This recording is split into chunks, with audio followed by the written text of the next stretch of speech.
नमस्कार सभी दर्शकों का बहुत बहुत स्वागत। और आज एक नया विषय इस बात को लेकर है कि सन 2025 में नया संवत्सर शुरू हो चुका है और 6/5/2025 को आयोजित होने वाले रामनवमी पर्व पर एक विशेष योग बन रहा है। वो क्या है, ध्यान दीजिए, रवि पुष्य योग। इसमें ये बहुत ऑस्पिशियस, बड़ा पवित्र और शुद्ध पर्व तो है ही, साथ ही साथ उस दिन अगर कोई बहुत बड़ा योग बनता है तो इसका लाभ उठाना चाहिए। इसको बोलते हैं राम नाम की लूट।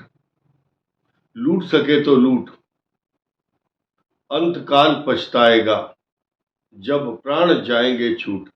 यानी कि कल रवि पुष्य योग है।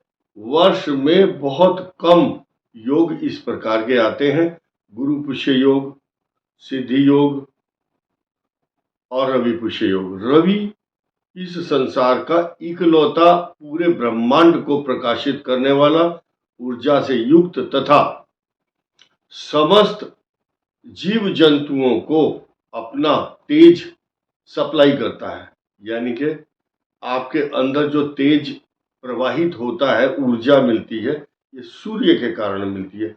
और उस दिन सूर्य का जो तेज है वो आपको कल मिलेगा, यानी कि रामनवमी को। अब आपको ध्यान देना होगा कि इस दिन क्या करना चाहिए। जो जिसका नियम है, कन्याओं का भोजन, कन्याओं का पूजन, यज्ञ आदि, दुर्गा जी की उपासना का जो समापन है वो कल होगा। आपको ध्यान देना होगा कि कन्या का पूजन इसलिए किया जाता है कि कन्याओं की पूजा करते हुए जो बालक है अपने माता पिता को कन्या का पूजन करते हुए देखते हैं। तो जब वो कन्याएं बड़ी होती है समाज में, उनके प्रति वही श्रद्धा, वही आस्था, वही सम्मान, वही पूजनीय भावना बनी रहे और समाज के अंदर कोई किसी प्रकार की कुरीति ना फैले, इसलिए ये पर्व मनाया जाता है। इसके साथ साथ कल का जो पर्व होगा वो एक शुभ कार्य के लिए होगा। आपने देखा होगा किसी का बच्चा पढ़ नहीं रहा, किसी के मकान पर झगड़ा है, किसी के एजुकेशन कंप्लीट नहीं हो रही है, अन्नप्राशन यज्ञोपवीत रिनोवेशन यानी कि भवन का किसी निर्माण करना या पुराने घर को रिनोवेट करना है। इसके अलावा भी आपने देखा होगा अभी भूकंप आया था, थाईलैंड के अंदर एक बहुमंजिला 30 मंजिल की इमारत गिर गई। यानी कि अगर हम अच्छे मुहूर्त में कोई कार्य करते हैं, वास्तु के अनुसार भी करते हैं, तो हमारे मार्ग में आने वाली समस्याएं नहीं रहती। ज्योतिष शास्त्र में एक चैप्टर आता है कि अगर गलत मुहूर्त में मकान का निर्माण किया गया या वास्तु के अनुसार उसका पालन नहीं किया गया तो उस पर दूसरा आदमी कब्जा कर लेता है, या वो व्यक्ति जीवन भर उस मकान में सुख से नहीं रह पाता, क्योंकि गलत मुहूर्त में उसका निर्माण किया गया होगा या उसका गृह प्रवेश करते समय अच्छे मुहूर्त नहीं रहे होंगे। ये प्रिविलेज, ये सुख सुविधा केवल सनातन धर्म में दी गई है, क्योंकि सनातन धर्म में एक प्रमुख विषय वास्तु और जो ज्योतिष शास्त्र का ही एक विषय है, ये हमारे यहाँ विद्यमान है। इसलिए पूरा विश्व हमारी तरफ ललचाई हुई दृष्टि से देखता है। पूरे विश्व के लोग, अंग्रेज हो, चाहे मुगल काल हो, चाहे यहूदी है, चाहे बौद्ध है, चाहे जैन है, हर व्यक्ति को ज्योतिष की इच्छा होती है। हर समाज,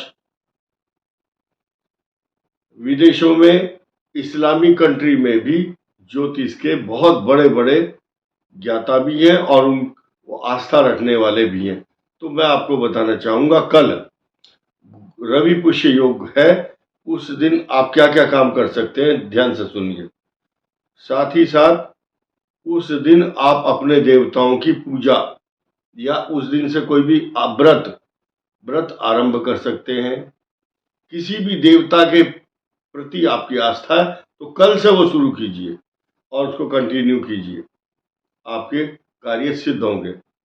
इसके अलावा कोई गाय खरीदनी है, दूध देने वाला पशु खरीदना है तो कल खरीदिए।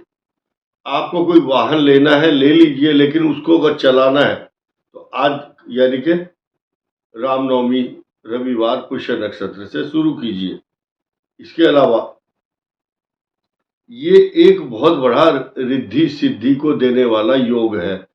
इस योग में जो भी व्यक्ति कार्य करता है, दुकान का उद्घाटन हो, चाहे जनेऊ संस्कार, मकान का, नींव का, किसी भी मुहूर्त का संस्कार और बच्चे का एडमिशन कराना है तो इसको बोलते हैं विद्यारंभ संस्कार। और एजुकेशन अगर उसको दिलाना है एडमिशन तो कल रविवार है, भले ही एडमिशन ना हो, लेकिन कल आप उसके नाम का 50 रुपया, 51 रुपया, 100 रुपया फीस के नाम का अलग रखें। और पुस्तक लेखन, अगर आप कोई पुस्तक लिखना चाहते हैं या कोई भी ऑस्पिशियस काम, दान देने का काम, गरीबों को जो भी कार्य करेंगे उसका करोड़ों गुना लाभ आपको प्राप्त होगा। ये तो हुआ सिद्धि योग का फल, यानी कि गुरु पुष्य योग और रवि पुष्य योग जब भी होता है उस दिन कार्य करने से मान सम्मान, रिद्धि सिद्धि, समृद्धि और प्रसिद्धि की वृद्धि होती है। प्राचीन काल में बड़े बड़े राजा और महाराजा जब कोई कार्य करते थे तो अपने धर्म गुरुओं को बुला करके उनसे प्रेरणा लेकर के, उनसे परामर्श लेने के बाद ही कोई कार्य करते थे। कई लोग अनुचित या जल्दबाजी में कोई मुहूर्त करते हैं तो उनको मकान, जमीन, सवारी, प्रॉपर्टी, जायदाद, सोना चांदी।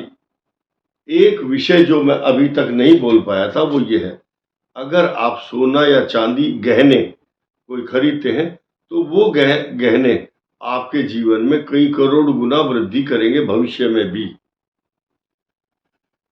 तो ये रिद्धि सिद्धि और समृद्धि को देने वाला पर्व है और इस दिन किया हुआ कार्य कई हजार गुना फल देता है। आपने देखा होगा गलत मुहूर्त में कुछ लोग वाहन खरीदते हैं या उस दिन संचालन करते हैं, आरंभ करते हैं कि आज हम गाड़ी चला रहे हैं, उससे कई सारे नियम हैं। मुहूर्त सही हो, पहला बात यह मुहूर्त सही हो। एक नींबू के 2 पीस करके, नींबू 2 पीस करो, अगले टायर के नीचे रखो सामने, और एक नींबू काट करके 2 पीस उल्टा करके जमीन की तरफ, कटा हुआ हिस्सा जमीन की तरफ रख करके अब नारियल तोड़ करके अब आप गाड़ी स्टार्ट करो। नजर नहीं लगेगी, एक्सीडेंट नहीं होगा। कुछ लोग गाड़ी में धूप बत्ती अगरबत्ती भी जलाते हैं, कोई गणेश जी की स्थापना, कोई किसी अपने जिस देवता को मानता है उसकी फोटो लगाएगा, हनुमान चालीसा स्टार्ट भी करेगा। लेकिन गलत ड्राइविंग अगर कर रहा है किसी कारण से तो भाई हम उसके जिम्मेदार नहीं है, लेकिन मुहूर्त को देखते हुए कार्य करना चाहिए। आपने देखा होगा बहुत से लोगों की गाड़ियां दुर्घटनाग्रस्त होती हैं, बच्चे शराब पी के गाड़ी चला रहे हैं फिर उसमें मर जाते हैं। तो देश को अच्छी नई दिशा देनी है, उनको सुरक्षित रहना है, तो इन नियमों का पालन करना अच्छा है। हम चाहते हैं कि इस देश का कोई भी नागरिक चोट ना खाए, गलत मार्ग पे ना जाए। इसीलिए ये रवि पुष्य योग की जो उपस्थिति है रामनवमी के दिन, इसको ग्रहण करके आप अपने जीवन में खुशियां ला सकते हैं। इस वीडियो में इतना ही, धन्यवाद।